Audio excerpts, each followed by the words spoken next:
Hello everyone, welcomes to my channel. तो आज हम रिएक्ट करने वाले हैं ध्रुव राठी की जो नई वीडियो आई है। नमस्कार दोस्तों, एक बार फिर से चाइना से खबरें आ रही हैं एक वायरस के फैलने की।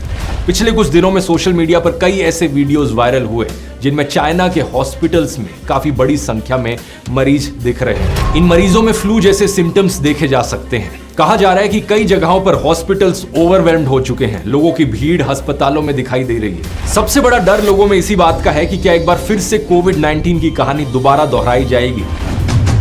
5 साल पहले पूरी दुनिया में जो कोरोना वायरस फैला था उसका ओरिजिन चाइना के वुहान शहर की एक मार्केट में हुआ था। अब चाइना की सरकारी न्यूज वेबसाइट ग्लोबल टाइम्स के हिसाब से नॉर्थ चाइना के एरियाज में बीजिंग का शहर, चोंगकिंग का शहर, साउथ चाइना में गुआंगडोंग का शहर, यहाँ पर इस वायरस के सबसे ज्यादा केसेस देखने को मिल रहे हैं। इस वायरस का नाम है HMPV, full form human Meta Numa virus. ये नाम सुनते ही सबसे पहली चीज लोगों के दिमाग में आती है कि अब ये क्या कौन सी नई बीमारी आ गई, ये कौन सा नया वायरस आकर टपक गया।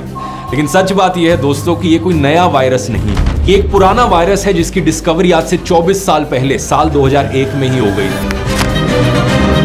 जहां एक तरफ कोविड-19 का ओरिजिन साल 2019 में ही हुआ था, यही कारण है कि उसका नाम कोविड-19 रखा गया। और ऐसा माना जाता है कि चमगादड़ों से ये वायरस निकल कर आया था। वही HMPV के केस में साइंस डायरेक्ट एक रिसर्च पेपर के हिसाब से ये वायरस आज से 200 से 400 साल पहले चिड़ियों में ओरिजिनेट हुआ था। लेकिन तब से लेकर अब तक ये वायरस खुद को बार बार बदलता रहा और अब ये वायरस चिड़ियों को इन्फेक्ट नहीं कर सकता। नेदरलैंड्स के देश में साल 2001 में पहली बार आइडेंटिफाई किया गया कि ये इंसानों को इन्फेक्ट कर सकता है और वहीं से ही इसकी शुरुआत हुई, आप कह सकते हो। अब ऐसा नहीं है कि वायरस इतने सालों से छुप छुप कर बैठा था और 2025 में अचानक से चाइना में उभर कर आ गया हो। नहीं, ये वायरस हर सीजन के दौरान देखने को मिलता था। लोगों को ये वायरस अक्सर होता है, उन्हें लगता है नॉर्मल खांसी जुकाम हुआ है और कुछ दिन बाद वो खांसी जुकाम अपने आप ठीक हो जाता है और उन्हें पता भी नहीं चलता कि उन्हें HMP वायरस हुआ था। यही कारण कि इसे एनोनिमस वायरस भी कहा जाता है। ये एक रेस्पिरेटरी वायरस है, यही कारण कि कॉमन कोल्ड और इन्फ्लुएंजा से इसके सिम्टम्स इतने मिलते जुलते हैं। एग्जैक्टली बात करी जाए तो जिन लोगों को ये होता है उन्हें बुखार हो सकता है, खांसी हो सकती है, नाक बंद हो सकता है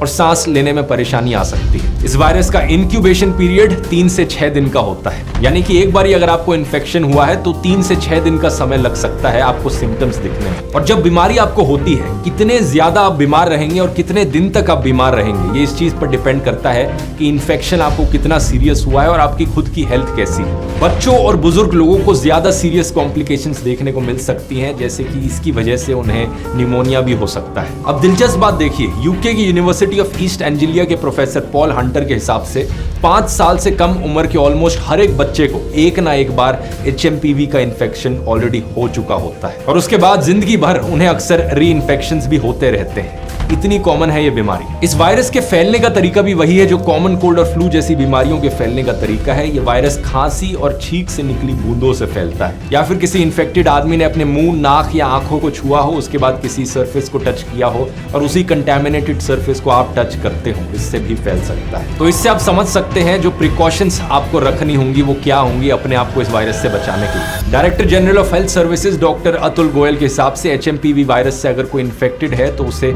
डिस्टेंस मेंटेन करना चाहिए। खांसते हुए, छींकते हुए एक रुमाल या कपड़े का इस्तेमाल कीजिए। अगर रुमाल या कपड़ा नहीं है तो अपनी एल्बो का इस्तेमाल कीजिए इस तरीके से खांसने या छींकने के लिए। कई लोग अपने हाथ का इस्तेमाल करते हैं। हाथ का इस्तेमाल करना गलत है क्योंकि जो भी ड्रॉपलेट्स होंगी वो आपके हाथ पर आकर लगेंगी और आप इन्हीं हाथों का इस्तेमाल करेंगे कोई हैंडल को पकड़ने के लिए या किसी बटन को दबाने के लिए पब्लिक प्लेसेस। ये वैसे एक बड़ा जनरल एडवाइस है जो तब भी यूजफुल है जब आपको खांसी या जुकाम होता है। खांसते या छींकते वक्त हमेशा अपनी एल्बो का इस्तेमाल करें और मास्क पहने रखें पब्लिक प्लेसेस में अगर आप बाहर कहीं जाते हैं, अगर आप इन्फेक्टेड हैं। इसके अलावा रेगुलरली अपने हाथों को जरूर धोइए, चाहे आप इन्फेक्टेड हो या हेल्दी इंसान हो। अगर आपको इन्फेक्शन नहीं भी है तो आपके होने का चांस कम हो जाता है अगर आप रेगुलर हैंड वॉशिंग करते हैं तो, क्योंकि आप अपना हाथ अपने मुंह और नाक के पास अक्सर लेकर जाते हैं और पब्लिक प्लेसेस पर जाकर जब अलग अलग जगहों को टच करते हैं तो वहां से आप इन्फेक्ट ना हो। ट्रीटमेंट का जो प्रोसीजर है, ज्यादातर हेल्दी लोगों को कुछ एक्स्ट्रा करने की जरूरत नहीं पड़ेगी। आप पानी पी। अगर आपको वीडियो का